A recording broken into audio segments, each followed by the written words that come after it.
क्या आपको पता है कि कल को कौन सा दिन शुरू होने वाला है? कल से कौन सा महीना शुरू होने वाला है? नहीं पता? चलिए हम आपको बताते हैं। नमस्कार, मेरे चैनल में आप सभी का स्वागत है।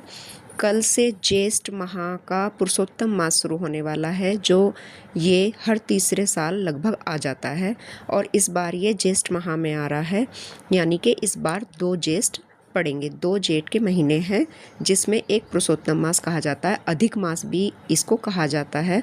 और पुरुषोत्तम मास का विशेष महत्व होता है, यानी कि पूजा पाठ के लिहाज से अगर हम देखा जाए तो पुरुषोत्तम मास सबसे बेहतर होते हैं, बहुत शुभ होते हैं। पुरुषोत्तम मास में किए गए पूजा पाठ, दान, जप, तप बहुत कुछ होता है जो हमें विशेष फलदायी होता है। चलिए आज इसी के बारे में थोड़ी सी जानकारी लेते हुए बात करते हैं। सबसे पहली बात कि ये क्या है। यह महीना भगवान विष्णु जी का बहुत प्रिय महीना माना जाता है। इस महीने में भगवान विष्णु जी की पूजा की जाती है। जितनी ज़्यादा से ज़्यादा हम पूजा करते हैं उतना ही अधिक हमें फल मिलता है। भगवान विष्णु जी के नाम से हमें जप करना चाहिए, दान करना चाहिए, भक्ति करनी चाहिए, जिसका कई गुना फल हमें मिलता है बजाय और महीनों की पूजा पाठ के। पुरुषोत्तम मास बना ही पूजा पाठ के लिए है। इसमें जितना पूजा पाठ हम करते हैं, जितनी अपनी जप तप करते हैं, जितनी अपनी भक्ति करते हैं, उसका विशेष फल हमें प्राप्त होता है।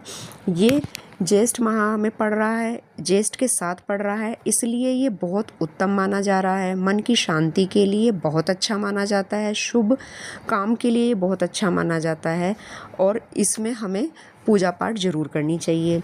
पूजा पाठ कैसे करनी चाहिए? रोज़ सुबह उठो, प्रातःकाल उठो, अपना नहाना धोना करो, स्नान आदि करके भगवान विष्णु और माँ लक्ष्मी की पूजा करो, उनकी नाम की माला करो। आप संकल्प ले सकते हो कि इस महीने में मुझे हर रोज़ इतनी माला करनी ही है। जिन भी आप देवी देवताओं को आप इष्ट हैं, जो भी आपके इष्ट हैं, उनके नाम की करो। अगर नहीं है तो आप विष्णु भगवान के नाम की करो, उनके नाम का मंत्रोच्चारण करो, राम नाम का मंत्रोच्चारण करो। राम नाम को सबसे ज़्यादा पवित्र माना गया है इस महीने में जप करने के लिए। विष्णु भगवान का ओम नमो भगवते वासुदेवाय नमः इस मंत्र का जप कर लो। जिसकी जैसी सामर्थ्य है उसके हिसाब से अपना करना चाहिए पूजा पाठ।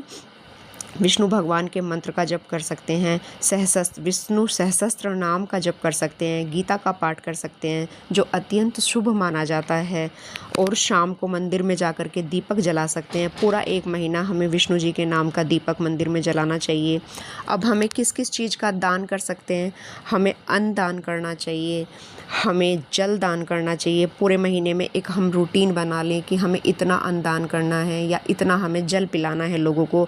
हमें वस्त्र दान करना चाहिए, हमें गरीबों को छाता दान करने चाहिए, चप्पल दान करना चाहिए। दान करने की देखो कोई लिमिट नहीं होती है, जिसकी जैसी सामर्थ्य है उसके हिसाब से लोग दान करते भी हैं, लेकिन हमें कुछ ना कुछ थोड़ा बहुत दान ज़रूर करना चाहिए। और हमें क्या नहीं करना चाहिए? झूठ हमें बिल्कुल नहीं बोलना पूरे महीने में, गुस्सा हमें बिल्कुल नहीं लाना, ना बच्चों पे ना किसी पे। अगर कोई बात किसी की चुभ रही है तो शांत मन से चुप लगा जाइए।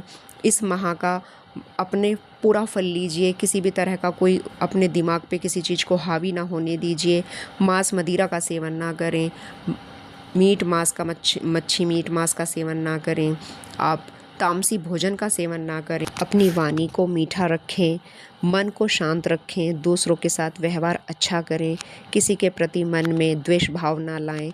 और एक समय यदि भोजन करें तो ज़्यादा शुभ होता है, और अगर फलाहार ही रख सकते हैं तो अति शुभ होता है। लेकिन भाई अपने अपने शरीर के सामर्थ्य के अनुसार करें। किसी दवाइयाँ चल रही होती हैं, किसी को कोई प्रॉब्लम होती है, अगर आप नहीं कर सकते हैं तो बात अलग है।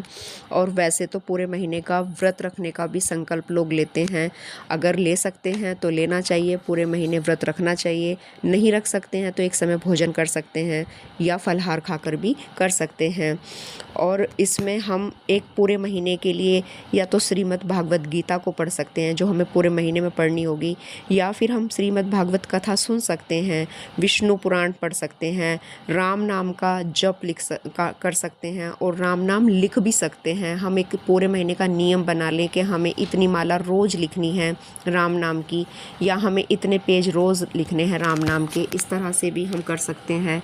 और क्या ना करें इस महीने में? किसी का अपमान ना करें, किसी को बुरा ना बोलें, किसी का दिल ना दुखाएं, अहंकार ना करें और स्पेशली अपनी पूजा पाठ के बारे में किसी से प्रचार ना करें। वो आपकी पूजा पाठ फिर समाप्त हो जाती है, छिन्न हो जाती है, उसका कोई लाभ नहीं मिलता। और अपने मन ये सब करने से आप सोचोगे कि क्या मिलेगा, अपने मन को बड़ा सुकून मिलता है, घर में सकारात्मकता आती है। जो हमारे द्वारा जाने अनजाने में पाप हो जाते हैं, कुछ गलतियां हो जाती हैं, उनसे मुक्ति मिलती है, भगवान विष्णु की कृपा मिलती है। सबसे बड़ी बात भगवान विष्णु की कृपा मिलती है। और एक लास्ट लाइन मैं आपको बताना चाहूँगी, पुरुषोत्तम मास केवल एक कैलेंडर का महीना नहीं है, यह तो अपनी आत्मा को प्रभु से जोड़ने का अवसर है। अगर जोड़ सकते हो तो जोड़ लो और भगवान विष्णु की आराधना कीजिए। अगर कुछ गलती हो गई हो तो मुझसे क्षमा कीजिए और मेरे चैनल को सब्सक्राइब कीजिए। Thank you.